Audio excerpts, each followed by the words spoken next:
The conference room fell silent the moment Naomi walked in. 40 pairs of eyes turned toward her, and in that terrible, frozen second, she knew. The way conversations died mid-sentence. The way people suddenly found their shoes fascinating. The way Brittany from accounting smirked while sitting just a little too close to Derek, Naomi's husband of 7 years. "Oh, you actually came," Derek said, his voice tight. He didn't even stand up. Didn't even pretend to be happy to see her at the Sterling Tech annual party. Naomi clutched her small purse, feeling her face grow hot. She'd spent an hour getting ready, wearing the blue dress Derek once said he loved. She'd been excited because Derek finally invited her to one of his company events. For years, he'd made excuses about why she couldn't attend. Tonight, he'd actually asked her to come. Now she understood why. "I texted you not to come," Derek said, glancing at his phone. "Didn't you get it?" Naomi pulled out her phone with shaking hands. "No text. No missed call. Nothing." "I didn't send it yet," Brittany said with a laugh, holding up her own phone. "Oops. My bad." She leaned into Derek, her hand resting on his arm in a way that was far too familiar, far too comfortable. The room remained painfully silent. Someone coughed. A chair scraped against the floor. "Everyone here knows, don't they?" Naomi heard herself say. Her voice sounded strange, distant. "Everyone except me." Derek's mother, Patricia, sat at a corner table. She wouldn't meet Naomi's eyes. Derek's father, Robert, stared at his drink. They knew. They'd known and they'd said nothing. "Naomi, don't make a scene," Derek hissed, finally standing up. "We'll talk about this at home." "A scene?" Naomi repeated. She felt like she was watching herself from far away. "How long? Does it matter?" Brittany cut in, examining her nails. "He's with me now. Has been for a while. You're just old news." The woman was younger, prettier in an obvious way. All makeup and tight clothes and confidence. Everything Naomi wasn't. 2 years, Derek said flatly. "Okay? 2 years. Happy now. 2 years." Naomi's mind raced backward. 2 years ago, she'd been working from home on her business, thinking everything was fine. 2 years of lies. 2 years of coming home to a man who kissed her goodbye every morning while sleeping with someone else. "My parents work here," Derek continued, his voice defensive now. "Brittany works here. This is my life, my world. You never fit into it anyway. You never even tried." "I never tried?" Naomi's voice cracked. "You never invited me. 7 years of marriage and you kept me away from everything. Because you're boring," Derek said, and the words hit like a punch. "You stay home all day with your little online business, selling whatever. You don't understand real work, real pressure. Brittany understands me. She's part of my world." Someone gasped. Even through her humiliation, Naomi saw a few people look uncomfortable. But no one said anything. No one defended her. Patricia finally spoke up. "Derek, maybe take this outside." "Why?" Brittany interrupted, standing up and wrapping her arm around Derek's waist. "Everyone already knows. We're tired of hiding. Derek's filing for divorce next week anyway." The room spun. Naomi gripped the back of a chair to steady herself. "You're already filing?" she whispered. Derek had the decency to look slightly ashamed, but only slightly. "I was going to tell you. Just, not like this." "Not like this," Naomi repeated numbly. "How were you planning to tell me? After you'd already moved in with her? After you'd already celebrated with everyone here?" "You don't get it," Derek said, his frustration growing. "You live in your own little world. You don't know what it's like to have real responsibility. My parents have been with Sterling Tech for 30 years. Brittany's moving up in the company. This is about building a real life, a real future." "And I wasn't real?" Naomi asked quietly. Derek looked away. That was answer enough. Naomi's hand stopped shaking. Something cold settled in her chest, replacing the hurt. She looked around the room one more time. At Derek's parents, who couldn't meet her gaze. At Brittany, who was practically glowing with victory. At the coworkers who'd watched this affair unfold and said nothing. At Derek, who looked irritated more than anything, as if she was inconveniencing him by existing. "Okay," Naomi said softly. "Okay." Derek frowned. "That's it. That's it." Naomi set her purse down carefully on the table. "File the papers. I'll sign them." She saw the surprise flash across his face. He'd expected her to cry, to beg, to make that scene he'd accused her of. Instead she smiled. A small, strange smile that didn't reach her eyes. "I hope you're very happy together," she said, looking between Derek and Brittany. Then she turned to Derek's parents. "Both of you knew. You welcomed me into your home every holiday, every birthday, and you knew. I hope you can live with that. Patricia's face crumpled, but Naomi was already walking toward the door. Her heels clicked against the tile floor, each step steady and sure. She didn't run. She didn't cry. She walked out with her head high, leaving behind the sound of uncomfortable murmurs and shifting chairs. The elevator doors closed, and only then did Naomi let out a long, slow breath. She pulled out her phone and made a call. "Hello?" a professional voice answered. "It's Naomi," she said quietly. "I'm ready. Proceed with everything we discussed."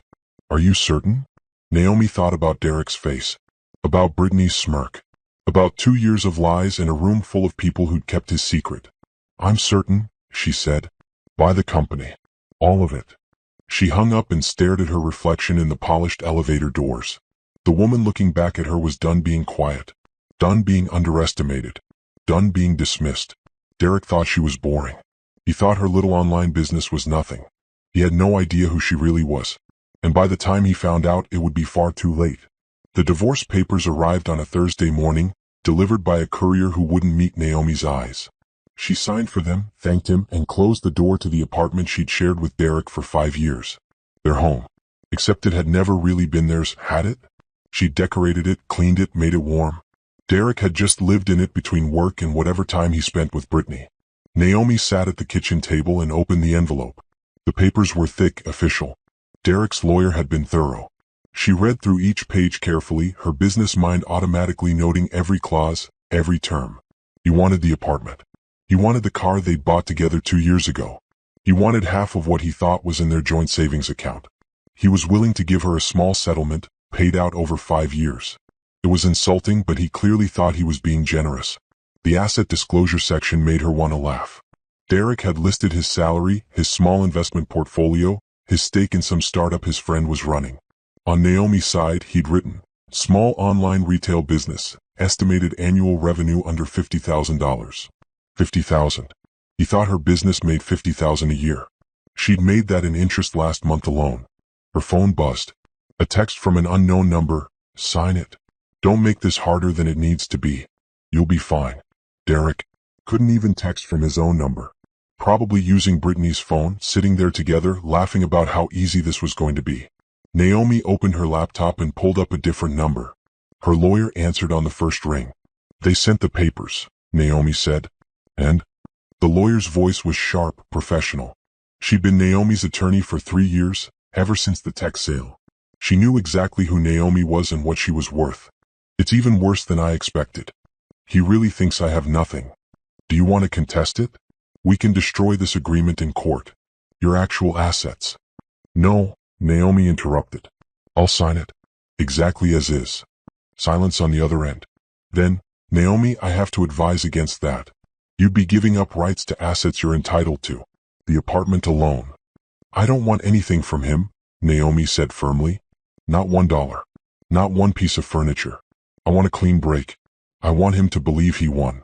She could hear the lawyer thinking. The Sterling Tech acquisition is moving forward? It should be finalized next week. And he still doesn't know? "No one does," Naomi confirmed. "The purchase is going through a private equity firm I own. My name isn't on anything public. Derek thinks I'm nobody. Let him keep thinking that. This is going to be one hell of a surprise." "That's the point." Naomi clicked her pen. "I'll sign these papers today and send them back. How fast can we make this divorce final? If he's not contesting anything and you're agreeing to all terms? 30 days, maybe less." "Perfect." Naomi hung up and stared at the papers again. 7 years of marriage, reduced to legal language and division of property. She thought about the girl she'd been when she met Derek.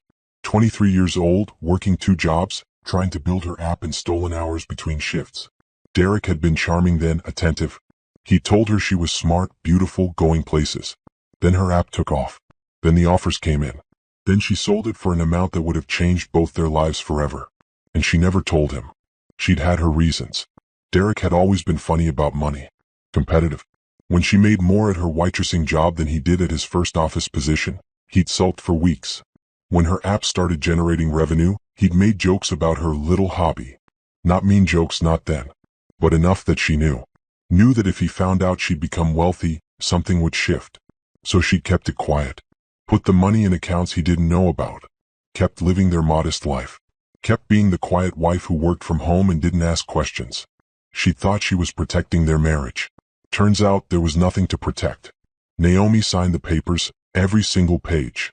She signed away the apartment she'd paid for with her own money, signed away the car, agreed to the tiny settlement, made it as easy as Derek wanted it to be.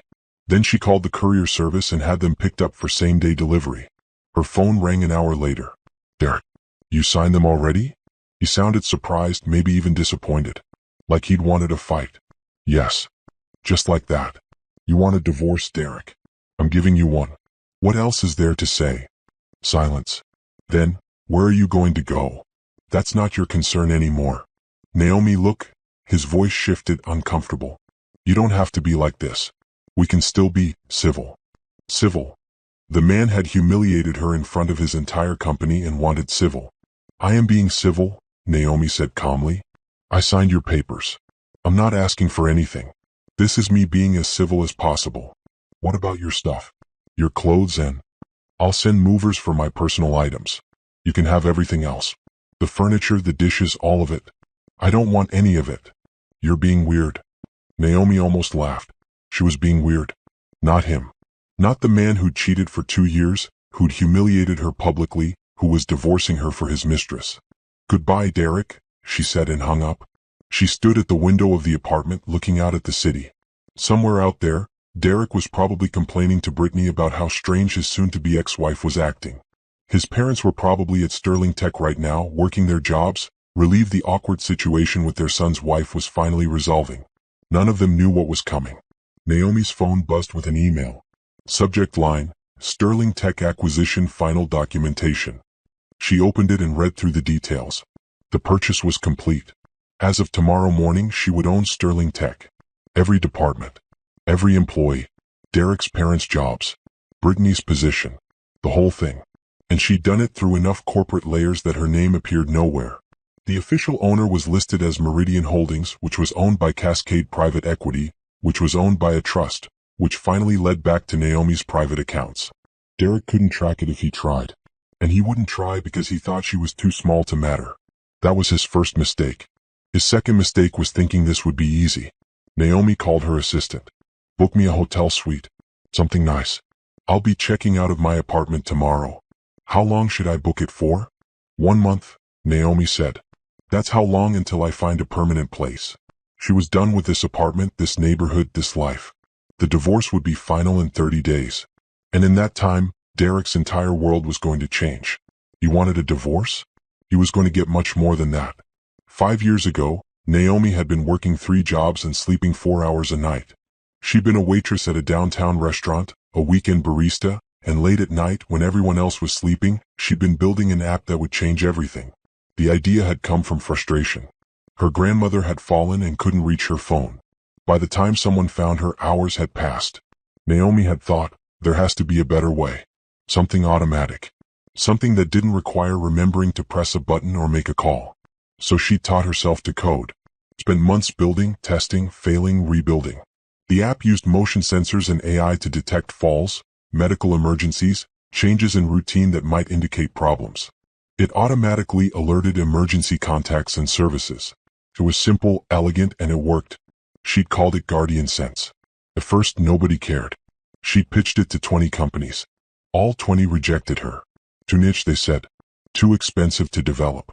Not enough market. Then an elderly man in Ohio credited the app with saving his life after a stroke. The story went viral. Suddenly, everyone wanted Guardian Sense.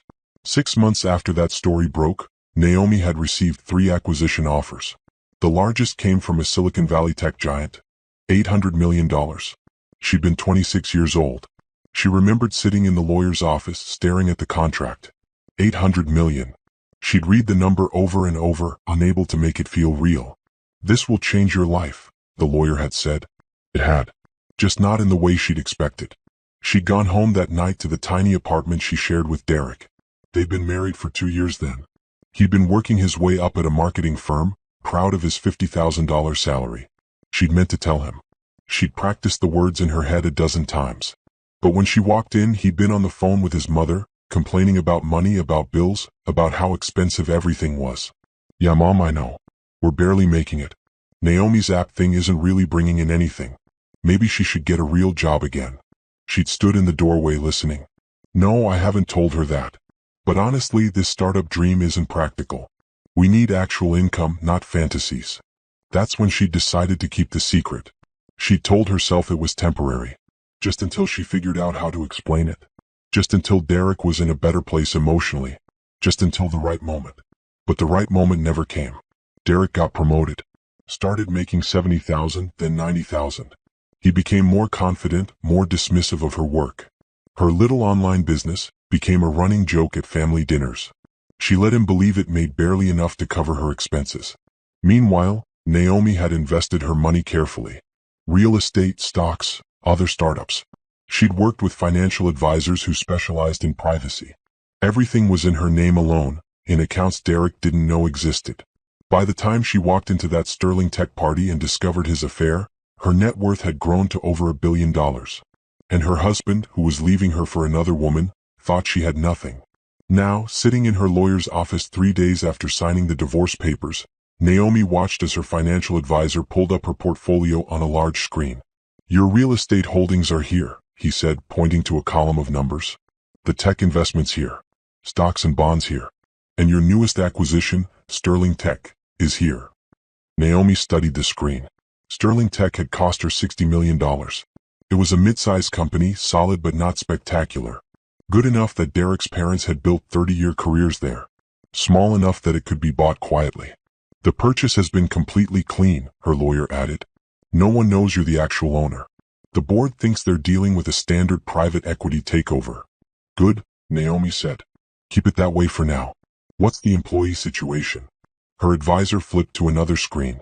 412 employees total. Your ex-husband's parents, Patricia and Robert Henderson, work in operations. Both solid employees, good records. The other woman, Brittany Oakes, works in accounting. Her record is interesting. Interesting how? 3 complaints filed against her for unprofessional conduct. All dropped. She's been promoted twice in 2 years, both times after those complaints. Naomi leaned forward. Who authorized the promotions? The advisor checked his notes. First promotion was authorized by the department head at the time, who has since left the company. Second promotion was pushed through by someone in upper management. Records show some irregular communications, possible favoritism. Derek's parents pulled strings, Naomi said quietly. Her lawyer nodded. That would be my guess. They have enough seniority to influence decisions. If their son was dating this woman, they might have helped her career along. So Brittany's whole position is based on nepotism and covered-up complaints. Looks that way. Naomi sat back in her chair. She thought about Brittany's smirk at the party, her confidence. The woman thought she'd won. She'd stolen someone's husband and gotten promoted at her job. Everything was working out perfectly for her. Not for much longer. I want a full audit, Naomi said. Every department, every employee, every policy. I want to know exactly how Sterling Tech has been running. Pay special attention to the accounting department and any irregularities in hiring or promotion practices. That will take time, the advisor warned. I have time. The divorce isn't final for 3 more weeks. I want everything ready by then. Her lawyer made notes. What's your goal here, Naomi? Are you planning to fire people? Restructure? Naomi considered the question. Revenge was too simple a word for what she wanted. Justice felt closer but still not quite right. I want the truth to come out, she finally said. Derek and his parents and Brittany all think they're untouchable. They think there are no consequences for what they did. I want them to face reality. And what reality is that? That actions matter. That you can't just hurt people and walk away clean. Naomi stood up, walked to the window. Derek thinks I'm nothing. A boring housewife with a failed business. His parents looked me in the eye at Christmas dinner while knowing their son was cheating. Brittany humiliated me in front of a room full of people. They all think they won. She turned back to face her team. I want them to understand exactly what they lost, what they threw away. And I want them to face the consequences of their own choices. Not because I'm forcing anything on them, just because the truth is finally going to matter. Her lawyer smiled slowly. You know, when you first came to me 3 years ago, you were so quiet, so careful. I wondered why you were hiding all this wealth. I was afraid, Naomi admitted. Afraid of how money would change things. Turns out things changed anyway. You're different now. I'm done being afraid. Naomi returned to her seat. Start the audit. I want detailed reports on every policy violation, every irregularity, every shortcut that was taken. And I want to know everyone who knew about Derek's affair with an employee and said nothing. That could implicate a lot of people. Good. They should be implicated.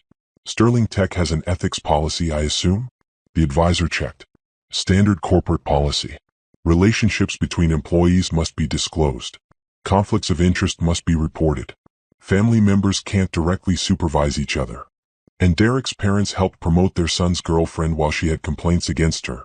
That's multiple policy violations. At least 3 that I can see immediately. Naomi nodded. Then we're not doing anything wrong. We're just enforcing the rules that already exist. If people get in trouble, it's because they broke those rules. That's not revenge. That's accountability. Her lawyer closed her folder. When do you want to reveal yourself as owner? Not yet. First, I want everything documented. Every violation, every problem. I want it airtight. Then, when the divorce is final and Derek thinks he's moved on with his life, that's when he'll find out who really won.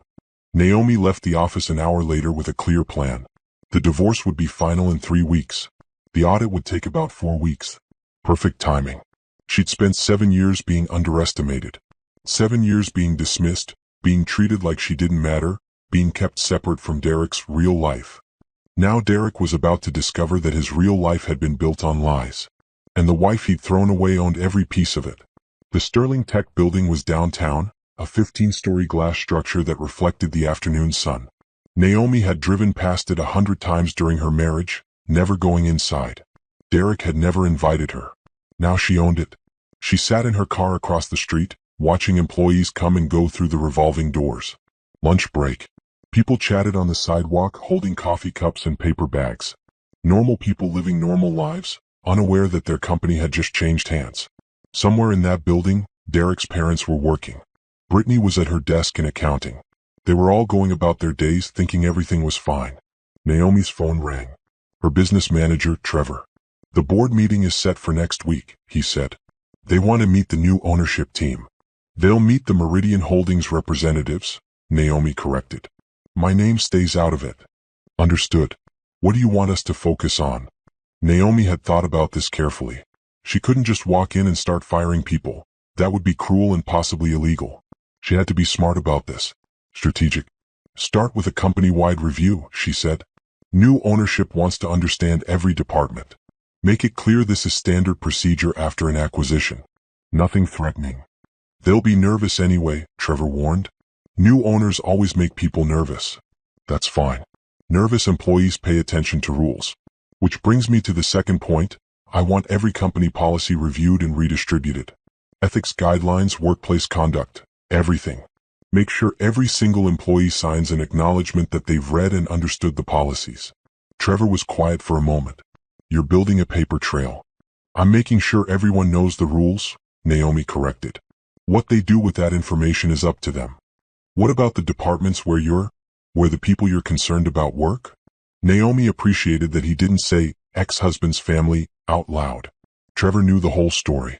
He'd been the one to handle the Sterling Tech purchase, working through multiple shell companies to keep her identity hidden. Operations and accounting get extra attention, Naomi said. I want detailed reports on both departments. Productivity, policy compliance, any irregularities. And Trevor? Make sure the team doing the review doesn't know why they're doing it. I don't want anyone thinking this is personal. It's not personal. It's business, Naomi said firmly. Bad business was being conducted. Policies were being violated. That affects the whole company. I'm just bringing it to light. After hanging up with Trevor, Naomi pulled up her tablet and reviewed the initial reports her team had compiled. Sterling Tech was a decent company overall. Good products, solid client base. But there were problems. The accounting department had high turnover. People kept quitting and exit interviews mentioned uncomfortable work environment and unprofessional behavior. None of the interviews named names, but the timing matched up with Brittany's tenure there.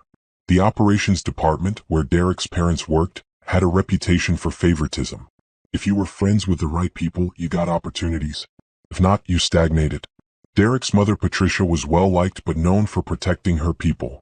A group of employees she'd essentially adopted over her 30 years at the company. Robert was quieter, but he'd been on several hiring committees and had influence over who got brought in. Together, they'd created a little power structure within the company. Nothing illegal but not exactly healthy either. And they'd used that power to help Brittany. Naomi's tablet showed the promotion records. Brittany had joined Sterling Tech 3 years ago as a junior accountant. Within 6 months, she'd been promoted to senior accountant. A year after that, she'd become an accounting manager. Both promotions came with significant pay raises. Both happened shortly after complaints were filed against her, complaints that were subsequently dropped or dismissed as misunderstandings. The timeline was damning. Brittany started working at Sterling Tech 3 years ago. Derek's affair had been going on for 2 years, which meant, Naomi did the math. They'd started seeing each other within a year of Brittany joining the company, right around the time of her first promotion. Had Derek met her through his parents? Had they introduced their son to the young woman at their company, never imagining it would turn into an affair? Or had they known all along? Naomi thought about Patricia's face at that party, the way she couldn't meet Naomi's eyes. That wasn't just embarrassment, that was guilt. They'd known. They'd probably known from the beginning. A new email popped up on her tablet. Subject, Sterling Tech, HR Records Review. Naomi opened it. Her HR consultant had been thorough. The report showed every policy violation that had been documented but not properly addressed over the past 3 years. There were more than she'd expected. Brittany had been involved in 7 different incidents. 3 formal complaints about inappropriate behavior toward co-workers. 2 reports of inaccurate financial records that were later corrected. 1 complaint from a client about unprofessional communication. All 7 incidents had been resolved internally, without any disciplinary action. In most cases, the person who filed the complaint had left the company within 6 months. That was a pattern.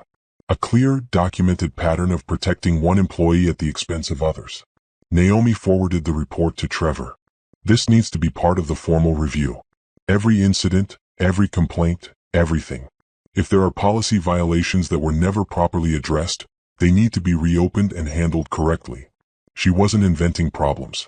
These were real issues that the previous ownership had ignored or covered up. She was just finally giving them the attention they deserved. Her phone buzzed with a text from Derek. Movers coming for your stuff tomorrow? Want to coordinate so I'm not there. She stared at the message. Even now, he couldn't handle being in the same space as her. Too awkward. Too uncomfortable. Fine, she texted back.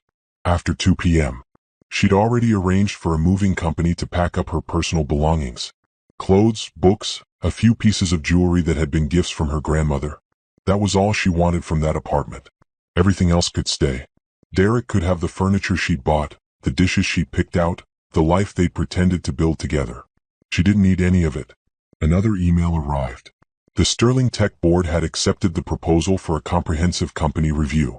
They'd agreed to bring in an outside consulting firm to assess operations and make recommendations for improvement. They thought they were being responsible, showing the new owners that they cared about company health. They had no idea they were helping Naomi document everything she needed. The divorce papers had gone through quickly. Another week and it would be final. Derek would be free to marry Brittany or do whatever he wanted. His parents could stop feeling awkward about family dinners. Everyone could move on with their lives. Except Naomi wasn't moving on. She was moving forward. There was a difference. Moving on meant letting go, forgetting, pretending none of it mattered. Moving forward meant taking every lesson, every hurt, every humiliation and using it as fuel to build something better. She'd spent 7 years being quiet, being dismissed, being kept in the background of her own life. Those 7 years were over. Naomi put her car in gear and drove away from the Sterling Tech building. She had a meeting with her real estate agent in an hour. She was looking at penthouses, the kind with floor-to-ceiling windows and views of the entire city. The kind of place Derek would never have dreamed she could afford. She smiled to herself. In 2 months, maybe less, Derek would walk into Sterling Tech for a regular day of work. Maybe he'd have lunch with his parents in the cafeteria. Maybe he'd meet Brittany after work for dinner. And then he'd hear the news. New ownership wasn't just reviewing the company. They were implementing changes. Real changes. The kind that people couldn't ignore or explain away. By the time he realized what was happening, it would be too late. The quiet wife with the little online business was gone. In her place was someone Derek had never bothered to know. and she was just getting started. The Meridian Holdings team arrived at Sterling Tech on a Monday morning with briefcases and professional smiles. Naomi watched the whole thing on a video feed from her new penthouse apartment, sipping coffee while her representatives walked into the building she owned. Trevor led the team, 3 consultants, 2 HR specialists, and a lawyer. They looked exactly like what they were supposed to be, a private equity firm conducting standard due diligence after an acquisition. Nobody at Sterling Tech knew the real owner was watching from a luxury high-rise across town, taking notes. The first meeting was with the board. Naomi listened as Trevor outlined the plan. Meridian Holdings believes Sterling Tech has excellent potential, he said smoothly. But to unlock that potential, we need to ensure every department is operating at peak efficiency. That means reviewing current practices, updating policies, and making sure we're in full compliance with all ethical and legal standards. The board members nodded along. Of course they did. This was standard corporate language. Nothing threatening. We'll be conducting employee interviews, reviewing financial records, and assessing workplace culture, Trevor continued. This process will take approximately 6 weeks. We appreciate your cooperation. The CEO, a man named Gerald, spoke up. Will there be layoffs? That's not the goal, Trevor said carefully. The goal is optimization. However, if we discover practices or behaviors that don't align with company values, appropriate action will be taken. More nodding. Still nothing alarming. Companies did this kind of thing all the time. Naomi watched Patricia and Robert in the operations department through the building's internal security cameras. Her IT team had given her access to everything, all completely legal since she owned the company. Patricia was talking to a coworker looking worried. New ownership always means changes, she was saying. We just need to keep our heads down and do our jobs. If only it were that simple. The next week, every Sterling Tech employee received a memo. All company policies were being updated and redistributed. Everyone needed to read the new handbook and sign an acknowledgement form. The handbook was 200 pages long. Most people would skim it, sign it, and forget about it. But Naomi's team had been very careful about what went into that handbook. Section 12. Workplace relationships. Any romantic relationship between employees must be disclosed to HR within 30 days of the relationship beginning. Failure to disclose may result in disciplinary action, up to and including termination. Section 15. Conflicts of interest. Employees may not use their position or influence to benefit family members, romantic partners, or close personal associates. Any potential conflicts of interest must be reported immediately. Section 23. Professional conduct. All complaints regarding workplace behavior will be taken seriously and investigated thoroughly. Retaliation against employees who file complaints is strictly prohibited. And the key section, Section 31. Retroactive policy enforcement. While these policies are being officially implemented today, they reflect the ethical standards that Sterling Tech has always maintained. Any violations of these principles that occurred prior to this date may still be subject to review and appropriate action. That last section had been Naomi's idea. Her lawyers had assured her it was legal. The company had always had ethics guidelines, they were just making them more explicit and enforceable. If someone had violated those ethics in the past, even before the new ownership, it still counted. Every employee signed the acknowledgement. They had to or they'd lose their jobs. Patricia signed it. Robert signed it. Brittany signed it. They probably didn't even read it carefully. Why would they? It was just corporate paperwork. Phase 2 began the following week. The consulting team started conducting private interviews with employees. One by one, people were called into conference rooms and asked about their experiences at Sterling Tech. Naomi read every single interview transcript. A woman from accounting. The environment has improved recently, but a couple years ago it was really tense. There was someone who made things uncomfortable. I don't want to name names, but several people left because of it. A man from operations. The Henderson family is nice, but there's definitely favoritism. If you're in their circle, you get opportunities. If not, you're kind of invisible. Another accounting employee. I filed a complaint once about inappropriate comments. Nothing happened. I was told to not take things so seriously. I almost quit over it. The interviews painted a clear picture. Sterling Tech wasn't a terrible place to work, but it had problems. Problems that had been ignored because certain people were protected. Naomi's HR team compiled everything into a detailed report. Policy violations. Undocumented conflicts of interest. Complaints that were dismissed without proper investigation. And right in the middle of it all, Brittany Oakes, promoted twice despite multiple complaints. Derek's parents, using their influence to protect her. A clear pattern of favoritism and policy violations that the previous leadership had chosen to overlook. Naomi scheduled a call with Trevor. How solid is the case? Extremely solid, Trevor confirmed. We have documented complaints, witnesses who are willing to talk now that they know their concerns will be taken seriously, and a clear pattern of policy violations. If you want to take action, you have more than enough justification. I want it airtight, Naomi insisted. I don't want anyone thinking this is personal or vindictive. This has to be purely about policy enforcement and company standards. It is, Trevor assured her. Everything we're doing is standard corporate governance. The fact that it happens to affect specific people is just a consequence of their own choices. Naomi appreciated the careful wording. Trevor understood what she was trying to do. This wasn't about revenge. It was about accountability. The following Monday, Brittany was called into HR. Naomi wasn't there in person, but she'd asked for a full report. Brittany had arrived confident, probably assuming this was just another routine interview. Instead, the HR director laid out 7 incidents over 3 years. Each one documented. Each one a violation of company policy. These complaints were never properly investigated, the HR director explained. Under our updated policies, we're required to address them now. Brittany had tried to defend herself. Those were misunderstandings. They were resolved. They were dismissed, the HR director corrected. That's not the same as resolved. Several employees left the company because their concerns weren't taken seriously. That's not acceptable. The meeting had lasted 2 hours.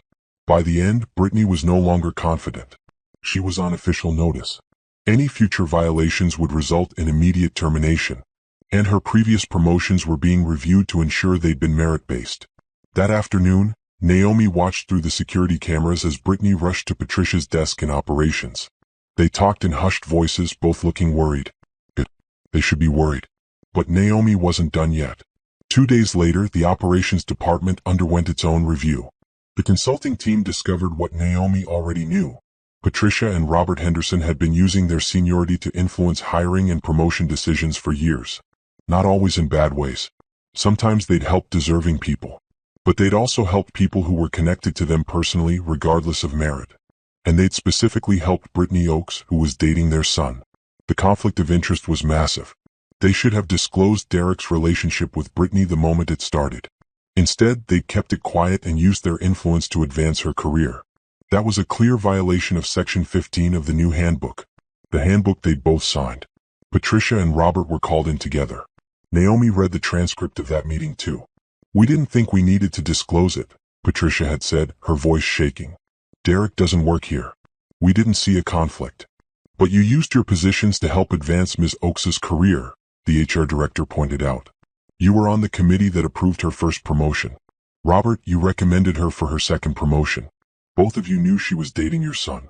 That's a textbook conflict of interest. Robert had tried to argue.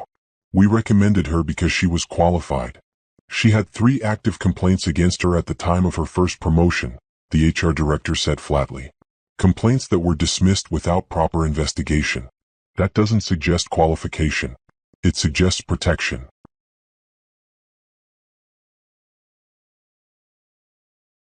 The meeting had ended with both of them on formal notice as well. Not fired, not yet. But their influence was gone. They'd been removed from all hiring and promotion committees. Any future conflicts of interest would result in immediate termination. Naomi closed her laptop and sat back in her new apartment. The city stretched out below her, lights coming on as evening fell. 3 weeks ago, she'd been the one who was humiliated. The one who was dismissed and underestimated. Now the people who'd humiliated her were facing consequences they'd never imagined. And Derek still had no idea any of this was happening. Her phone buzzed. A notification that the divorce had been finalized that afternoon. 7 years of marriage officially over. Naomi felt nothing. No sadness. No regret. Just a sense of completion. That chapter of her life was closed. The next chapter was just beginning. And it was going to be very, very interesting. Derek's first hint that something was wrong came from his mother. They're investigating everyone, Patricia said over the phone, her voice tight with stress. The new owners brought in this whole team. They're going through every department, every decision made in the last 5 years. Naomi listened to the voicemail. Derek had called her number by accident, probably meaning to call Brittany, and left the message before realizing his mistake. "Brittany's scared," he continued in the message. "They brought up old complaints that were already handled. Dad's worried too. This new company is different. They actually care about policy violations." He said it like it was a bad thing. Naomi deleted the voicemail and pulled up the latest report from Sterling Tech. The consulting team was in week 4 of their review. They'd moved beyond individual interviews and were now examining departmental practices. The accounting department was being restructured. New oversight procedures. New approval processes for promotions and raises. The days of people advancing without proper justification were over. Operations was undergoing similar changes. The old informal networks, the "I'll help you if you help me" culture that Patricia and Robert had been part of, were being documented and dismantled. Everything was becoming transparent. Documented. Accountable. For people who'd operated in the shadows, it was terrifying. Naomi's phone rang. Not Derek this time, his brother, Justin. She hesitated, then answered. "Naomi?" Justin sounded uncomfortable. "I know we haven't talked since the divorce, but I wanted to reach out." "Why?" Naomi kept her voice neutral. "My parents are really stressed. This thing at their company is getting bad. Mom's barely sleeping. She's afraid they're going to lose their jobs." "That's not my problem, Justin." I know. But look, whatever happened between you and Derek, my parents didn't deserve this." Naomi felt a flash of anger. "Your parents knew Derek was cheating on me for 2 years. They welcomed me into their home, smiled to my face and said nothing. Don't tell me they don't deserve consequences. They were in an impossible position." "No," Naomi interrupted. "They made a choice. They chose to protect Derek and his mistress instead of doing the right thing. Now they're facing the results of that choice." "Naomi, I get that you're hurt." "Hurt?" Naomi laughed, a sharp sound. "Justin, your brother humiliated me in front of his entire company. His mistress mocked me. Your parents enabled all of it. And you're calling to tell me they don't deserve consequences? Where was this concern when I was being betrayed?" Justin was quiet. "Then, what do you want? What would make this right?" "Nothing," Naomi said simply. "There's nothing they can do. This isn't about them anymore. It's about moving forward with my life. But if their company is... Goodbye, Justin." She hung up before he could finish. Her hands were shaking. She'd liked Justin once. He'd seemed like the reasonable one in Derek's family. But even he was defending them, minimizing what they'd done. They all thought she should just forgive and forget. Move on. Be the bigger person. But being the bigger person was what had gotten her hurt in the first place. She'd been quiet, accommodating, understanding. And where had that gotten her? A week later, the Sterling Tech situation escalated. The company announced a formal ethics review of all employees in leadership or oversight positions. Anyone who'd been involved in hiring, promotions, or disciplinary decisions in the past 5 years needed to be cleared. Most people passed the review easily. They'd followed procedures, documented their decisions, acted appropriately. But some people hadn't. Patricia Henderson was called in for her review on a Thursday morning. The meeting lasted 3 hours. By the end, she was given a choice. Voluntary demotion to a position with no oversight responsibilities or termination. She chose demotion. She couldn't afford to lose her job entirely, not with retirement only 5 years away. Robert received the same choice the following day. Same outcome. Derek's parents went from being respected senior employees to basic staff members in a single week. No more influence. No more power to help people. No more special treatment. Brittany's review came next. Hers was more severe. The investigation had found that not only had she received unfair promotions, but there were also discrepancies in some of the financial reports she'd been responsible for. Nothing criminal, but careless enough to raise questions about her competence. Combined with the documented complaints about her behavior, the evidence was damning. Brittany was terminated. Naomi learned about it through Trevor's report, delivered matter-of-factly. Employment terminated effective immediately for violation of multiple company policies and failure to meet professional standards. Security escorted her from the building at 3:47 p.m. Naomi imagined that scene. Brittany, who'd been so confident at that party, walking out of Sterling Tech with a box of her belongings. No more power. No more position. Just another person who'd lost their job. But unlike Naomi, Brittany had lost it through her own actions. Derek found out about Brittany's termination within an hour. He called Naomi's phone 6 times before finally leaving a voicemail. "This is your fault," he said, his voice shaking with anger. "I don't know how, but you did this. My parents' careers are destroyed. Brittany just lost her job. And it's all happening right after our divorce? That's not a coincidence. He wasn't entirely wrong. But he couldn't prove anything. You need to fix this, Derek continued in the message. I don't care what I have to do. Call whoever you need to call. Use whatever connections you have. This is wrong, Naomi. You're hurting innocent people because you're bitter about the divorce. Innocent people. That's what he thought his parents and Brittany were. Naomi called her lawyer. Can he prove I'm behind this? No, the lawyer said firmly. The paper trail is clean. Meridian Holdings purchased Sterling Tech through completely legal means. The ethics review is standard corporate governance. Every action taken has been justified by documented policy violations. There's no connection to you anywhere. He's going to keep digging. Let him. He'll find a private equity firm that owns the company. That firm is owned by a trust. That trust is owned by shell companies in 3 different states. By the time he traces it back to you, if he even can, he'll run out of money for lawyers. Derek didn't have the resources for that kind of investigation. He made good money but not trace ownership through multiple corporate entities' money.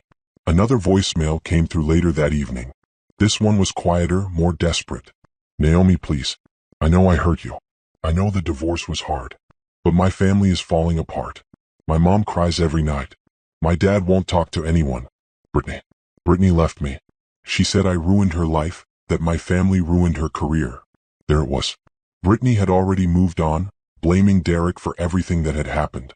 The woman he'd left his wife for, who'd promised she understood him, who'd seemed so perfect. She was gone the moment things got difficult. I don't have anyone else to call, Derek continued. You're the only one who might understand. Whatever I did, whatever mistakes I made, this punishment is too much. Please just, if you know anyone who can help, if you have any connections, please help us. Naomi listened to the whole message, then deleted it. She felt no satisfaction in Derek's pain. But she felt no guilt either. Everything that was happening was a direct result of choices people had made. Derek chose to cheat. His parents chose to enable it. Brittany chose to be unprofessional and unethical in her work. The previous company leadership chose to ignore problems. All Naomi had done was enforce standards. Bring truth to light. Make sure that the rules everyone else had to follow actually mattered. That wasn't revenge. That was justice. Her phone buzzed with a text from Trevor. Final phase ready when you are. Board wants to meet the actual owner. They're getting nervous about all the changes. Naomi thought about it. She'd originally planned to wait longer to let the situation settle. But maybe it was time. Time for Derek to learn the truth. Time for his parents to understand who they'd dismissed. Time for everyone at Sterling Tech to know exactly who owned their company. She texted back. Schedule it for next week. Full company meeting. Everyone attends. Are you sure? Naomi looked around her penthouse apartment. At the life she'd built quietly, secretly, while everyone else dismissed her as nothing. I'm sure, she typed. It's time. The internal investigation at Sterling Tech expanded beyond what anyone expected. What started as a routine ethics review had uncovered a web of policy violations, undocumented conflicts of interest, and a culture of favoritism that went back years. Naomi sat in her penthouse, reviewing the final investigative report. It was damning, but not in the way she'd anticipated. Yes, Brittany had violated multiple policies. Yes, Patricia and Robert had used their influence inappropriately. But the investigation had revealed something else. Derek himself had been involved more than anyone realized. He called the HR department directly, Trevor explained during their video conference. 3 years ago, right after Brittany started working there. He called to check on a friend, which was Brittany. The HR rep made a note of it but didn't think it was a violation since Derek wasn't an employee. But then he did it again? Naomi guessed. Twice more. Once to ask about her first promotion. Just curious how his parents' colleague was doing. Another time to inquire about a complaint filed against her. He claimed he was asking on behalf of his parents, but the pattern is clear. He was using his family's position to get information and potentially influence decisions. Naomi leaned back in her chair. Derek hadn't just been a cheating husband. He'd actively helped his mistress navigate and manipulate the company where his parents worked. That's a bigger problem than we thought, she said. It gets worse, Trevor continued. We found emails. Derek sent his mother several messages about Brittany over the past 2 years, asking her to look out for Brittany, to make sure she gets fair consideration for promotions, At one point, he explicitly asked his father to recommend Brittany for a management position. He used his parents' careers to advance his girlfriend's career. Exactly. And his parents went along with it. They didn't just passively know about the affair. They actively facilitated it, including using their professional positions to help her. Naomi felt sick. It was so much worse than she'd thought. This wasn't just an affair. It was corruption, nepotism, and a complete disregard for professional ethics. What does legal say? She asked. The company has grounds to pursue action against all three of them, Trevor said. Patricia and Robert for misuse of their positions. Brittany for accepting benefits obtained through conflicts of interest. And Derek for attempting to influence company decisions as a non-employee with personal interests. Derek could be sued? Potentially. At minimum, he could be banned from the premises and flagged as a conflict of interest for any future dealings with Sterling Tech. But Naomi. Trevor paused. If you pursue legal action against him directly, it will reveal your ownership. There's no way to sue him without making your involvement public. Naomi considered this. Part of her wanted Derek to face every possible consequence. But another part, the strategic part, knew that revealing herself too early could complicate everything. Hold off on action against Derek personally, she decided. But I want everything documented. Every email, every phone call, every instance of him trying to influence company matters. We may need it later. Understood. What about Patricia and Robert? They already accepted demotions. That consequence stands. But I want them to know why. Schedule a meeting with them and the HR director. Show them the evidence of what Derek did, what they did in response. Make sure they understand this isn't about the affair. It's about professional ethics violations. That meeting happened 2 days later. Naomi watched via secure video feed as Patricia and Robert sat in the conference room, looking older than she remembered. The HR director laid out everything. The emails from Derek. The documented instances of favoritism. The complaints that were dismissed. The promotions that weren't justified. Your son used your positions at this company to benefit his girlfriend, the HR director said bluntly. You allowed it to happen. In some cases, you actively participated. Patricia was crying. We didn't think it was wrong. He's our son. Brittany seemed like a nice girl. We just wanted to help. You violated the trust this company placed in you, the HR director continued. You put personal relationships ahead of professional responsibilities. That's not acceptable regardless of your intentions. Robert finally spoke, his voice rough. Is this about Derek's ex-wife? Is she behind this? The HR director didn't flinch. This is about company policy. Personnel decisions are confidential. What I can tell you is that everything we've done is standard practice for ethics violations. Who owns the company is irrelevant to whether rules were broken. But the timing? The timing is because new ownership takes these matters seriously, the HR director interrupted. Previous leadership ignored these issues. That was their failure. We're correcting it now. Patricia and Robert left that meeting broken. Naomi could see it in their faces, their posture. They'd spent 30 years building careers at Sterling Tech, earning respect and influence. Now they were demoted employees with ethics violations on their records. And they were finally realizing that their son had used them. Derek hadn't just asked for little favors. He'd systematically exploited their positions to help his mistress, never considering how it might affect their careers. The investigation report was finalized that week. 200 pages of documented policy violations, ethical lapses, and recommendations for structural changes. Sterling Tech's board received the report on a Friday afternoon. An emergency meeting was called for Monday morning. Naomi reviewed the board meeting agenda. Item 1. Review of ethics investigation findings. Item 2. Required organizational changes. Item 3. Meet with company ownership. That third item had been her request. The board had been pushing to meet the actual owner for weeks. They were nervous about all the changes, uncertain about the future. They deserved to know who was making these decisions. And everyone at Sterling Tech, all 412 employees, deserved to know the truth. Trevor had arranged for a company-wide meeting Wednesday afternoon. Attendance mandatory. The official reason was organizational updates and ownership introduction. Derek would be there. He'd been calling Patricia obsessively, trying to understand what was happening. She told him about the mandatory meeting, about the rumors that the real owner was finally going to reveal themselves. Maybe it's someone we know, Derek had said in one of his voicemails to his mother, which Naomi had obtained through legal channels. Maybe it's someone who will listen to reason. We can explain what happened, make them understand this was all a misunderstanding. He still thought he could talk his way out of this.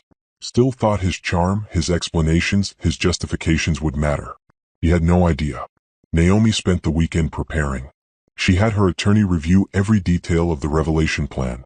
She had Trevor confirm that every piece of evidence was documented and legally sound. She had her PR team ready to handle any media attention that might result. And she had her therapist on speed dial because even though she'd planned this carefully, even though she knew it was justified, it was still going to be intense. "How do you feel?" her therapist asked during their Sunday evening session. "Ready," Naomi said. "For the first time in years, I feel completely ready." Ready for what specifically? To stop hiding. I've been hiding who I am for so long. First because I was afraid of how money would change my marriage. Then because I wanted to catch Derek and his family in their lies. But I'm done hiding now. What do you want them to see when you reveal yourself? Naomi thought about that. I want them to see who I really am. Not the quiet wife. Not the boring woman with the little online business. The actual me. The woman who built something from nothing. The woman who's successful and smart and capable. I want them to see everything they dismissed and underestimated. And then I'm done with them. After Wednesday, Derek and his family will know the truth. They'll face the consequences of their actions. And I'll move forward with my life. Without them in it. Without them in it, Naomi confirmed. This isn't about keeping them in my life in any capacity. It's about making sure they understand what they lost, what they threw away. And then closing that door permanently. Monday morning, the Sterling Tech Board met to discuss the investigation report. Naomi joined via video conference, her camera off, identified only as Meridian Holdings representative. The board members were rattled. The report had shown them just how bad things had gotten under their watch. "We had no idea the favoritism was this extensive," the CEO said. "That's the problem," Naomi's representative said, a lawyer she'd hired specifically for this role. "Leadership is supposed to know. The fact that you didn't raises serious questions about oversight." The board approved every recommended change. New ethics policies, mandatory training, restructured oversight for all departments. They didn't have a choice. The alternative was potential liability for the company. "One more item," the CEO said. "The ownership wants to address the company directly." When? Wednesday, 2 p.m., the representative confirmed. "All employees must attend. This is non-negotiable." What should we tell people? Tell them the truth. The owner wants to introduce themselves and discuss the company's future. That's all they need to know for now. Tuesday was a flurry of preparation. Naomi had a professional styling session, not to change who she was, but to present herself powerfully. She chose a sharp business suit in deep navy, elegant but authoritative. Her hair was styled simply. Minimal jewelry. She wanted to look like what she was, a successful businesswoman. She rehearsed her speech 3 times with Trevor. "Keep it factual," he advised. "Don't get emotional. Don't make it personal. Just state the facts and let those facts speak for themselves. What if Derek tries to confront me? Security will be present. If anyone becomes disruptive, they'll be removed." Naomi barely slept Tuesday night. She kept imagining Derek's face when he realized the truth. His parents' shock. The whispers that would ripple through the company. Part of her was terrified, but a larger part was excited. Wednesday morning, she put on her navy suit and looked at herself in the mirror. 7 years ago, she'd married Derek thinking they'd build a life together. She'd kept her success secret to protect their relationship. Now she was going to reveal everything. Not to hurt him, though that would happen, but to finally be seen for who she really was. Her driver picked her up at 1 p.m. The Sterling Tech building was a 20-minute drive. Naomi spent the time reviewing her notes, though she'd memorized every word. At 1:45 p.m., she walked through the front doors of Sterling Tech for the first time. Employees were already gathering in the large conference hall.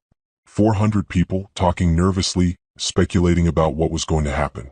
Somewhere in that crowd was Derek. His parents. His former mistress. No, Brittany had been fired. She wouldn't be there. Trevor met Naomi at a side entrance. "Ready?" Naomi took a deep breath. "Ready. Remember, you're not doing anything wrong. You're just revealing the truth." "I know." At 2 p.m. exactly, the lights in the conference hall dimmed. A spotlight illuminated the stage. The CEO walked out to scattered applause. "Thank you all for coming," he said. "As you know, Sterling Tech has undergone significant changes in recent months. Today, you're going to meet the person responsible for those changes. It's my honor to introduce the owner of Meridian Holdings and the new majority owner of Sterling Tech. This was it. The moment everything changed.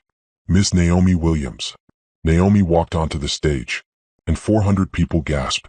The silence in the conference hall was absolute. Naomi stood at the podium, looking out at 400 stunned faces. She found Derek immediately, third row, center section. His mouth was open, his face pale. Next to him, Patricia and Robert looked equally shocked. "Good afternoon," Naomi said, her voice steady despite her racing heart. "My name is Naomi Williams and I am the owner of Sterling Tech." Whispers erupted. People turned to each other, confused. The woman Derek had divorced, the quiet wife who nobody thought mattered, owned the company? Naomi waited for the murmurs to die down. She'd practiced this moment, knew she needed to stay calm and factual. "I know many of you are surprised," she continued. "Some of you know me as Derek Henderson's ex-wife. You saw me at a company party several months ago. That was the night I learned my husband had been having an affair for 2 years with an employee of this company." More whispers. People were looking at Derek now. He'd sunk lower in his seat. "I'm not here to discuss my personal life," Naomi said firmly. "I'm here to discuss Sterling Tech. 6 weeks ago, I purchased this company through Meridian Holdings, a private equity firm I own. The purchase was legal, transparent, and properly documented." She clicked a button on the podium. Behind her, a screen lit up with financial documents, purchase agreements, corporate filings, everything proving the acquisition was legitimate. "Following the purchase, we conducted a standard ethics review. What we found was deeply concerning." Another click. The screen now showed statistics. Number of complaints filed over the past 5 years. Number that were properly investigated. The gap between those two numbers was staggering. Sterling Tech had systemic problems, Naomi continued. Favoritism. Conflicts of interest that went undisclosed. Complaints that were dismissed without investigation. This wasn't just about one department or one person. It was a culture that allowed unethical behavior to continue unchecked. She paused, making eye contact with different sections of the audience. "Over the past 6 weeks, we've worked to correct these problems. We've implemented clear ethics policies. We've investigated documented violations. We've held people accountable for their actions." Click. The screen now showed the new ethics policies, the ones every employee had signed. "Everything we've done has been standard corporate governance. No different from what any responsible company would do after discovering policy violations. Some people have faced consequences as a result. Those consequences were not personal. They were professional responses to professional misconduct." Derek stood up suddenly. "This is personal," he said loudly. "Everyone knows it. You bought this company to get revenge on me." Security moved toward him, but Naomi held up a hand. "Mr. Henderson," she said calmly, "I bought this company because it was a good investment opportunity. Sterling Tech has excellent products and a solid client base. What I discovered after the purchase were ethical violations that needed to be addressed. You expect us to believe that's a coincidence?" Derek's voice was shaking. "That you just happened to buy the company where my parents work, where Brittany worked? I expect you to look at the facts," Naomi replied. "Did your parents use their positions to help advance Brittany's career?" "Yes. We have documented evidence." "Did you personally contact company HR multiple times to inquire about Brittany and her career progression?" "Yes. We have phone records and emails." The screen changed again. Now it showed emails, Derek's emails to his mother, asking her to look out for Brittany. His father's responses agreeing to recommend her for promotions. Patricia made a small sound of distress. People around her were staring. Did Brittany receive promotions despite having active complaints against her? Naomi continued. Yes. Did those complaints get dismissed without proper investigation? Yes. Were all of these actions violations of company policy? Yes. She let that sink in. I didn't make anyone violate ethics policies, Naomi said quietly. I didn't force anyone to misuse their positions.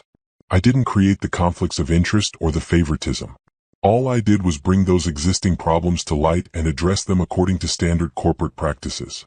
You destroyed my parents' careers. Derek shouted. Your parents demoted themselves, Naomi corrected. They were given a choice, accept a position without oversight responsibilities or face termination. They chose to stay with the company. That was their decision. Because of you. Because of their own actions, Naomi interrupted, her voice sharp now. Because they chose to prioritize helping you and your mistress over their professional ethics. Those were their choices, Derek. I didn't make those choices for them. The room was riveted. This was clearly more drama than anyone had expected from a corporate ownership meeting. Naomi took a breath, steadying herself. I want to be very clear about something. The ethics investigation was not about punishing specific people. It was about creating a healthy workplace where rules matter and everyone is treated fairly. She clicked to another slide. These are the employees who left Sterling Tech in the past 3 years. 37 people. When we interviewed them for our investigation, do you know what most of them said? They said they left because of the work environment. Because complaints weren't taken seriously. Because favoritism made it impossible to advance based on merit. Names and faces filled the screen. Real people who'd been driven out by the toxic culture. Those people matter, Naomi said. Their experiences matter. The fact that they felt they had to leave rather than be heard, that matters. This investigation wasn't about revenge. It was about making sure what happened to them doesn't happen to anyone else. She looked directly at Derek. You think this is personal? You're right that it affects you personally. But it's not about you. It's about building a company where people are valued for their work, not their connections. Where complaints are investigated, not dismissed. Where the rules apply to everyone equally. Patricia stood up, tears streaming down her face. Naomi, please. We're sorry. We made mistakes. But we've lost everything. Our reputations, our positions. You lost what you compromised, Naomi said not unkindly. Your reputations were built on 30 years of good work. Then you damaged those reputations by violating ethics policies. That's not my fault. I'm sorry you're hurting, but consequences are not the same as revenge. Robert pulled Patricia back down into her seat. Around them, other employees were whispering, some nodding in agreement with Naomi's words. I know some of you are scared right now, Naomi continued, addressing the whole room again. You're wondering if more people will be fired if your jobs are safe. Let me be clear. If you've been doing your job professionally and ethically, you have nothing to worry about. These changes are about eliminating toxic behavior, not punishing everyone. She clicked to a new slide showing company growth projections. Sterling Tech has enormous potential. That's why I invested in it. My goal is to build this company into something stronger and more successful. But we can't do that with a foundation of favoritism and ignored complaints. We needed to clean house first. What happens now? Someone called out from the audience. Now we move forward, Naomi said. The ethics policies are in place. The investigations are complete. We're implementing new training programs, new oversight structures, and new systems for reporting concerns. Anyone who continues to violate policies will face consequences. But for those of you who want to work hard and build your careers honestly, Sterling Tech will be a great place to work. She paused. I also want to announce that I'll be taking a more active role in company operations going forward. I'll be attending board meetings, reviewing departmental progress, and meeting with employees. This isn't just an investment for me. I'm committed to making Sterling Tech succeed. More murmurs, but these sounded less hostile. People were processing, adjusting to this new reality. Derek stood again. You're really going to do this? You're going to run the company where my parents work, knowing it will humiliate them every day. Your parents can choose to leave if they want, Naomi said calmly. Nobody is forcing them to stay. But if they do stay, they'll be treated exactly like every other employee, fairly, professionally, and according to the same rules that apply to everyone else. That's not humiliation. That's equality. This is insane, Derek muttered, but he sat back down.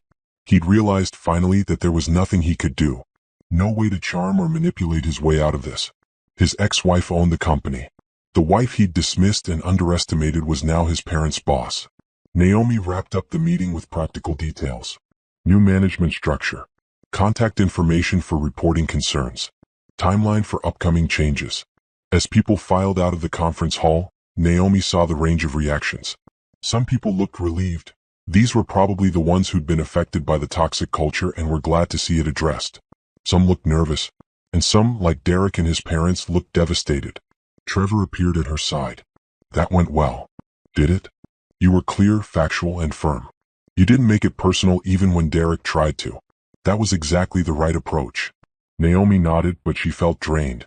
Being in the same room with Derek, facing him, revealing the truth, it had taken everything she had. Ms. Williams? Someone approached hesitantly. A young woman from the accounting department. I just wanted to say, thank you. I filed one of those complaints about Brittany 2 years ago. Nothing happened and I almost quit. I'm glad someone finally took it seriously. Others came forward after that. Employees thanking her for the changes, for making them feel heard, for caring about ethics. Not everyone. Some people avoided her, clearly uncomfortable with the whole situation. But enough people expressed support that Naomi realized she'd done the right thing. This wasn't just about Derek.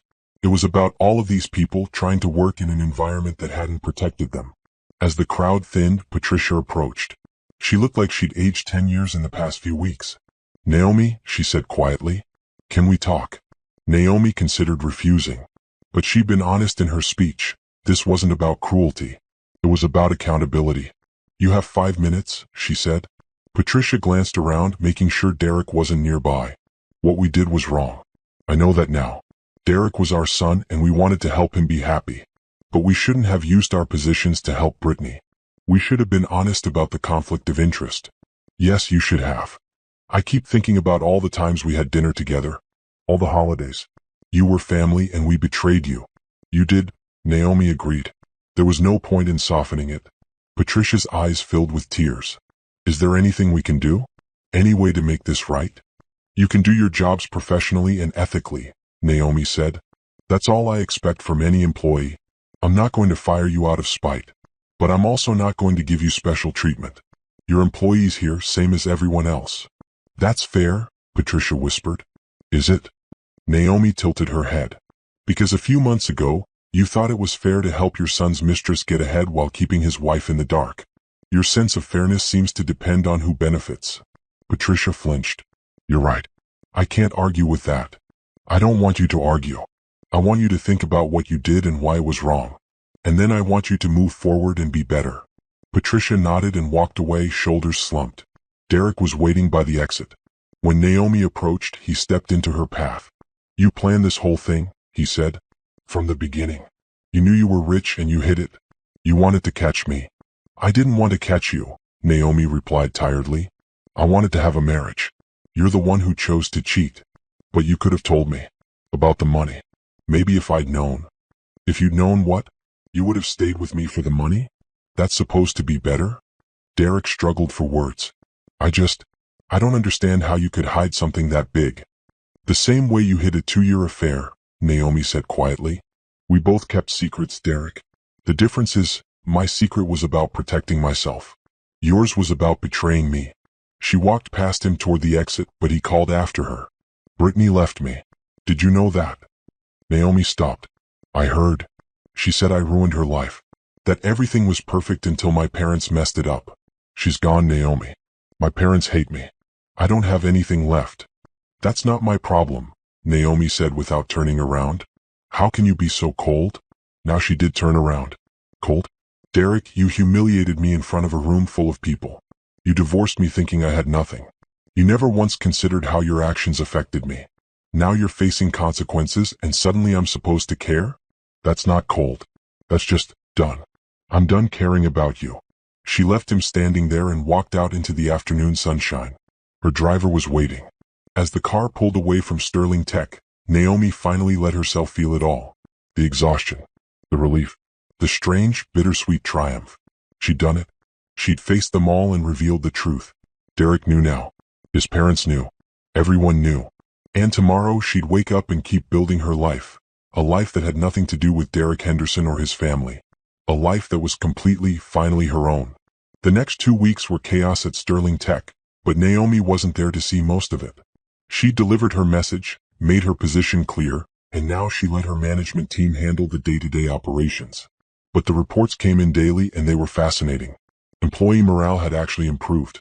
After the initial shock, people seemed relieved to know who was in charge and what the expectations were. The new ethics policies weren't just words on paper anymore. They were real, enforced, and everyone knew it. The 37 former employees who'd left Sterling Tech started receiving calls from HR. Naomi had instructed her team to reach out to each one personally, apologize for the environment that had driven them away, and offer them opportunities to return if they were interested. 7 of them came back. 20 others declined but expressed appreciation for the acknowledgement. The company's reputation in the industry got a boost. Word spread about the ethics overhaul, and Sterling Tech started attracting better talent. People wanted to work somewhere that took complaints seriously and treated employees fairly. But for Derek and his family, things got worse. Naomi heard about Derek's situation through various channels, not because she was seeking information, but because people who knew both of them felt compelled to tell her. Brittany hadn't just left Derek. She'd moved on spectacularly fast, apparently already dating someone new. Someone with money, according to the whispers. She'd posted photos on social media of luxury vacations and expensive restaurants, making it very clear she'd upgraded. Derek had tried to get her back at first, from what Naomi heard. There had been phone calls, texts, even showing up at her new apartment. But Brittany had been blunt. "You and your family cost me my career. Why would I stay with you?" She'd never loved him. She'd loved what she thought he could provide. A comfortable life, connections, security. The moment those things disappeared, so did she. Derek's relationship with his parents had deteriorated too. Patricia had apparently confronted him about the emails, about how he'd used their positions to help Brittany. "You made us complicit in your affair," she'd said, according to the family friend who reported it to Naomi. "We trusted you and you manipulated us." Robert wasn't speaking to Derek at all. His 30-year career had been reduced to a basic operations position with no authority. Every day at work was a reminder of what he'd lost, and he blamed his son for it. Derek had started drinking more, missing work. His own job, at a different company thankfully for him, was suffering.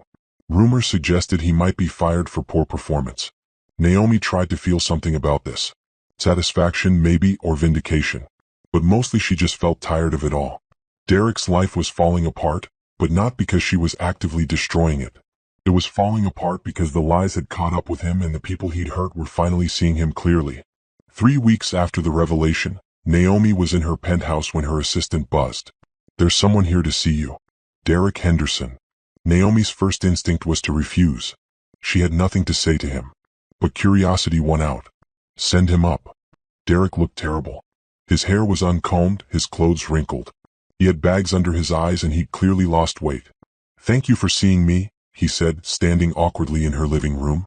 His eyes took in the penthouse, the floor-to-ceiling windows, the expensive furniture, the artwork. This was the life she'd been living while married to him, and he'd never known. "What do you want, Derek?" "I want to understand." He ran a hand through his hair. "All those years we were married, you were rich, billionaire rich, and you never said anything." "I had my reasons." "What reasons? Why would you hide that?" Naomi walked to the window, looking out at the city. "Do you remember when we first got married? You made $50,000 a year and were so proud of it. Then you got promoted, started making more. You felt successful, confident. So when I started making money from my app, even small amounts, you got weird about it. Competitive. Like we were in some contest I didn't know about." "I never." "You did," Naomi interrupted. "You'd make jokes about my little hobby. You'd change the subject when I tried to talk about my work. And that was when I was making thousands, Derek. What do you think would have happened if I told you I sold my app for $800 million? Derek was silent. "You would have either resented me for out-earning you, or you would have become dependent on my money. Either way, it would have changed us. I wanted to believe we could have a marriage that wasn't about money. So you lied." "I kept a secret," Naomi corrected. "The same way you kept a secret about Brittany for 2 years. Except my secret was about protecting something I'd built. Yours was about destroying something we'd built together." Derek sank onto her couch without being invited. "Everything's gone. Brittany, my parents, my life. I don't even know who I am anymore. That's not my problem to solve." "I know." He looked up at her. "I'm not asking you to fix it. I'm just trying to understand how we got here. We were happy once, weren't we?" "I thought we were," Naomi said honestly. "But I think you were happy with the idea of me. The quiet wife who didn't challenge you, who didn't threaten your ego, who stayed in the background of your life. You were never happy with the real me because you never bothered to know the real me. That's not fair. Isn't it? In 7 years of marriage, did you ever ask what I wanted? What my dreams were? What I was working toward?" Derek started to answer, then stopped. The truth was obvious in his silence. "You thought I was boring," Naomi continued. "You said it yourself at that party. But I wasn't boring. I was just quiet about the things that mattered most to me because I learned early in our marriage that you didn't really care. I cared about you. You cared about the version of me that was convenient. The one who didn't complicate your life or challenge your view of yourself." Naomi turned away from the window. That's why you were able to cheat for 2 years without even feeling that guilty. In your mind, you weren't betraying a real person. You were just moving on from a supporting character in your story. That's not true, Derek protested, but it sounded weak even to him. Then tell me one thing you learned about me in our last year of marriage. One dream I shared. One goal I was working toward. One thing that mattered to me. Derek opened his mouth, closed it, tried again. Finally, I don't know. Exactly. They sat in uncomfortable silence. Finally, Derek said, what about Sterling Tech? Are you going to keep running it? Or was this just about proving a point? I'm keeping it, Naomi said. It's a good company with potential. I'm going to build it into something better. With my parents working there, they can choose to leave anytime they want. I'm not forcing them to stay. But you know they can't afford to quit. They're too close to retirement. That's not my fault, Derek. They violated ethics policies at their workplace. They're facing the natural consequences of their actions. I'm not adding extra punishment, but I'm also not protecting them from the results of their choices. Derek stood up, pacing. Do you know what it's like seeing them so defeated? My dad won't talk. My mom cries all the time. They're miserable. Do you know what it was like for me discovering my husband's affair at a company party in front of dozens of people? Naomi countered. While your parents sat there knowing the truth. While everyone looked at me with pity or amusement. I'm sorry about that. I really am. The way it happened was wrong. The fact that it happened at all was wrong, Naomi said firmly. Don't apologize for how I found out. Apologize for doing it in the first place. Apologize for 2 years of lies. Apologize for making me feel like I was crazy for not fitting into your real life, when the truth was you were deliberately keeping me out so you could have your affair. I'm sorry, Derek said, and for the first time he sounded like he meant it. I'm sorry for all of it. The affair, the lies, the things I said about you. You deserved better. Naomi felt something ease in her chest. Not forgiveness, she wasn't ready for that, might never be ready for it. But acknowledgement. Finally. Thank you, she said quietly. I needed to hear that. Does it change anything? No. Naomi's answer was immediate. You hurt me, Derek. Deeply. And I've spent the last few months rebuilding myself, creating a life where I don't have to hide or feel small or worry about threatening someone's ego. I'm not going back to who I was. I'm not asking you to take me back, Derek said quickly. I know that's not possible. I miss you. Or I miss who we were. Or I miss believing I was a good person who had his life together. You can still be that person, Naomi said. But you have to face what you did wrong, learn from it, and actually change. You can't just feel sorry for yourself and expect that to be enough. Derek nodded slowly. What about my parents? Is there anything? No, Naomi interrupted. I'm not discussing your parents with you. My relationship with them as their employer is separate from my relationship with you as my ex-husband. Don't try to use me to help them, and don't use them to try to manipulate me. Those days are over. Derek looked like he wanted to argue, but something in Naomi's expression stopped him. He finally nodded and walked to the door. Naomi, he said, pausing. For what it's worth, I see you now. Who you really are. And you're right, you're not boring. You're extraordinary. I was too stupid to realize it. Yes, you were, Naomi agreed. But I'm not extraordinary because I'm rich, Derek. I was always this person. I built my app, sold it, invested wisely. I did all of that while we were married, while you thought I was just nothing special. The money didn't make me extraordinary. It was always there. You just never looked. She didn't wait for his response. She closed the door between them and walked back to her windows, overlooking the city. Her phone buzzed. A text from Trevor. Board meeting tomorrow to discuss expansion plans. Your presence requested. Naomi smiled. Her presence requested. Not tolerated or accommodated. Requested. She was building something real now. A business empire. A reputation. A life where she didn't have to hide or minimize herself to make others comfortable. Derek's visit had given her something she needed. His acknowledgement that he'd been wrong. But it had also confirmed what she'd already known. She didn't need his approval or understanding or regret to move forward. She'd already moved forward without him. And she was doing just fine. 6 months after the Sterling Tech revelation, Naomi's life had transformed in ways she'd never imagined. The penthouse apartment had become her sanctuary. Every morning, she woke to sunlight streaming through floor-to-ceiling windows, coffee already brewing in the kitchen thanks to her assistant's careful scheduling. She'd sit at her dining table, which doubled as her workspace when she wasn't in the office, and review reports from her various businesses. Sterling Tech was thriving. Employee satisfaction scores had jumped 30%. Client retention was up. 3 major contracts had been signed, bringing in revenue that exceeded projections. The company that had once tolerated unethical behavior was now being featured in business magazines as an example of positive corporate culture change. Patricia and Robert still worked there. They kept their heads down, did their jobs competently, and avoided Naomi whenever possible. She'd heard through HR that they were planning to retire early in about 2 years. That was fine with her. They weren't causing problems, and she wasn't going to push them out before they were ready to go. Derek had been fired from his job 3 months ago for poor performance and excessive absences. The last Naomi heard, he was working as a contractor, making decent money but nowhere near what he'd made before. He'd stopped drinking, supposedly, and was going to therapy. She'd gotten this information from Justin, who still occasionally texted her to check in. Brittany had moved to another state with her new boyfriend. Naomi had seen one social media post. Someone had shown it to her, where Brittany was at a beach resort, caption reading, "Living my best life." Naomi had felt nothing looking at it.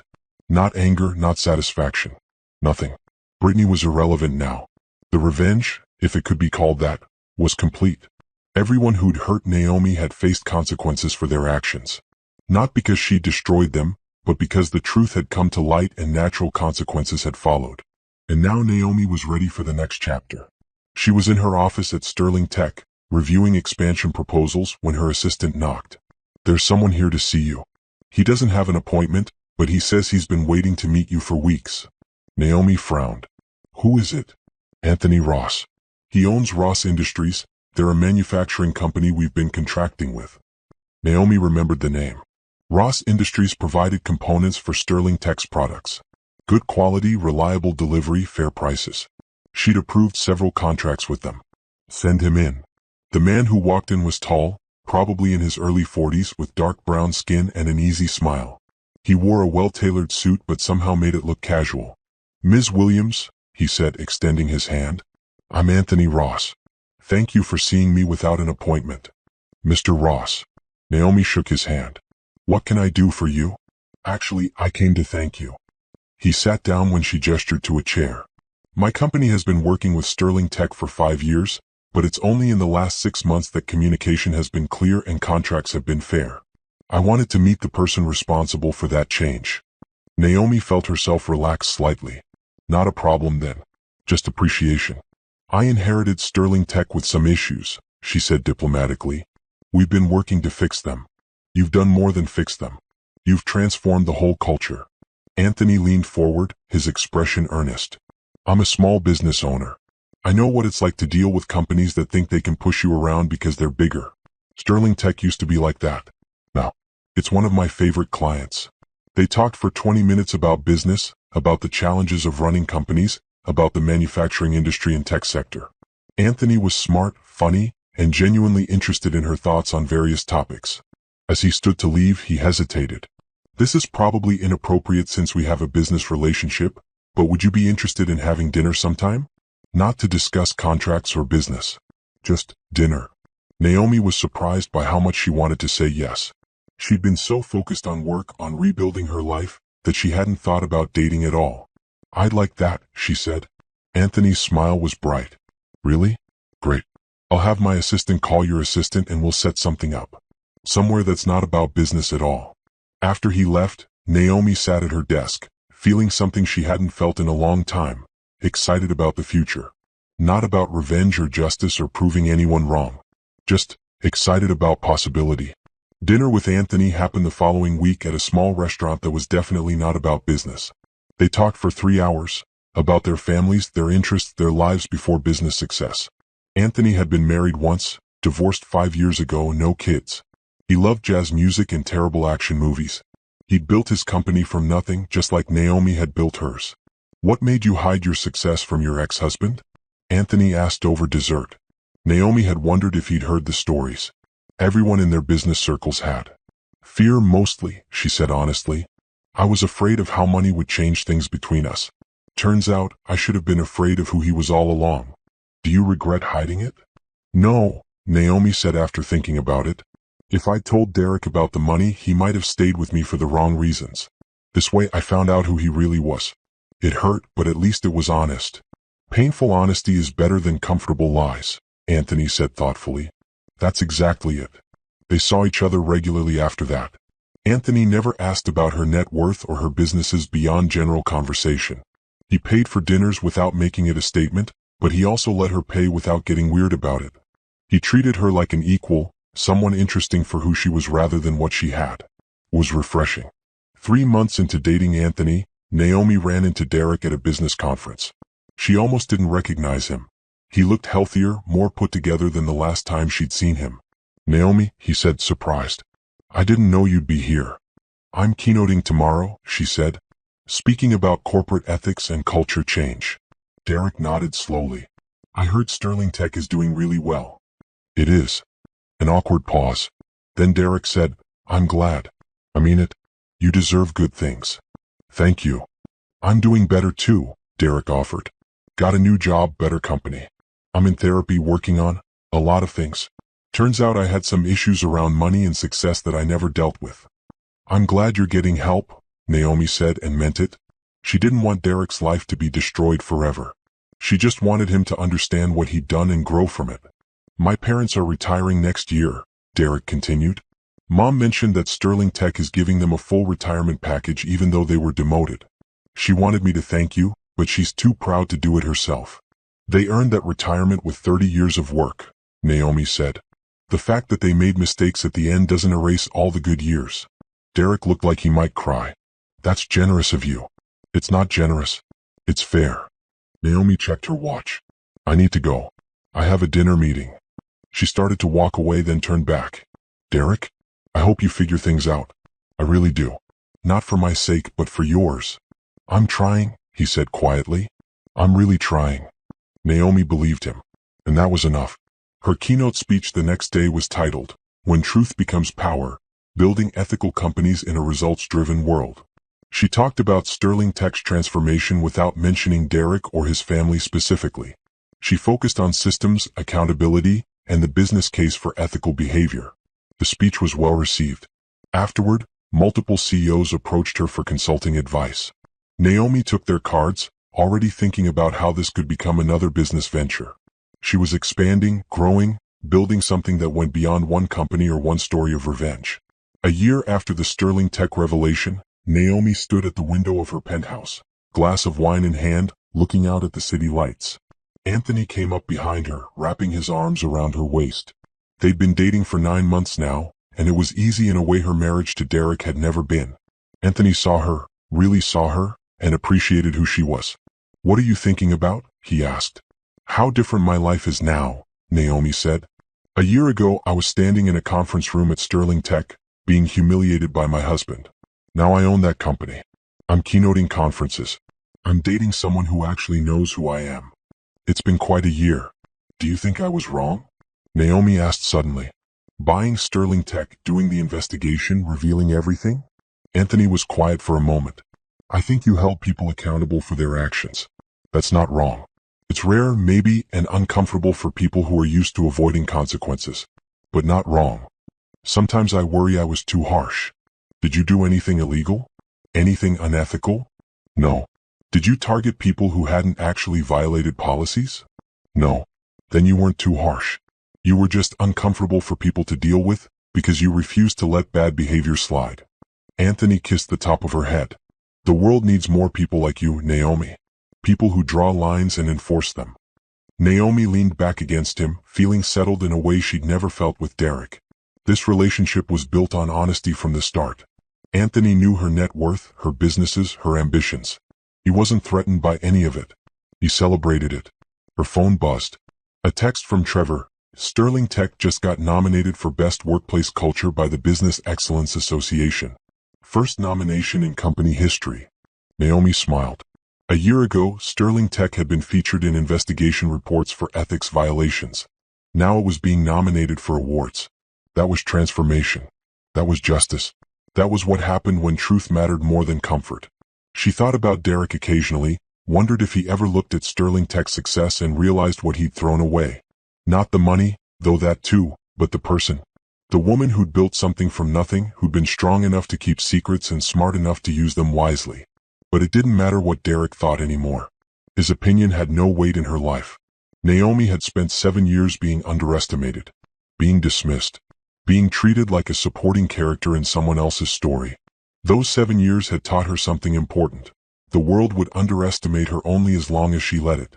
The moment she stepped into her power, owned her success, demanded to be seen, everything changed. She was the main character of her own story now. The protagonist. The hero. The one who won. Not through violence or cruelty, but through truth, accountability, and refusing to be invisible. Derek had divorced the woman he thought was nothing. He'd lost the woman who was everything. And Naomi? Naomi had found herself. And that was the best revenge of all. 2 years after the revelation, Sterling Tech was sold to a Fortune 500 company for 3 times what Naomi had paid for it. She walked away with a substantial profit and a reputation as someone who could transform struggling companies. She'd started a consulting firm specializing in corporate culture transformation. Companies with ethics problems called her. She went in, did the investigation, implemented the changes, and left them better than she'd found them. Anthony proposed on a beach in Bali. Naomi said yes without hesitation. They married in a small ceremony with friends and chosen family, people who'd supported her journey, who saw her for who she really was. Derek sent a card. Just a simple congratulations, no long message. Naomi appreciated the restraint. They weren't friends and never would be, but they'd reached a place of peaceful distance. Patricia and Robert retired as planned. They sent Naomi a formal thank you letter for the retirement package. She never responded, but she was glad they'd acknowledged it. Brittany remained irrelevant. Naomi heard once that she'd married her wealthy boyfriend, then divorced him a year later. She didn't follow up to learn more. Some stories didn't need endings. Naomi's life was full now, full of work she loved, relationships that nourished her, and a sense of self she'd never had during her marriage to Derek. Sometimes, late at night, she thought about that woman who'd walked into the Sterling Tech party and discovered her husband's affair. That woman who'd signed divorce papers without fighting, who'd let everyone think she had nothing. That woman had been playing the long game. And she'd won. Not because she'd destroyed Derek, though his life had certainly changed, but because she'd built something better. Something real. Something honest. She'd turned betrayal into business success. Humiliation into empowerment. Loss into opportunity. And she'd done it without compromising her ethics, without becoming cruel, without letting anger turn her into someone she didn't recognize. That was the real victory. Not revenge, transformation. And Naomi Williams, billionaire businesswoman, former quiet wife, current force to be reckoned with, had transformed completely. She'd become exactly who she was meant to be. And it was glorious,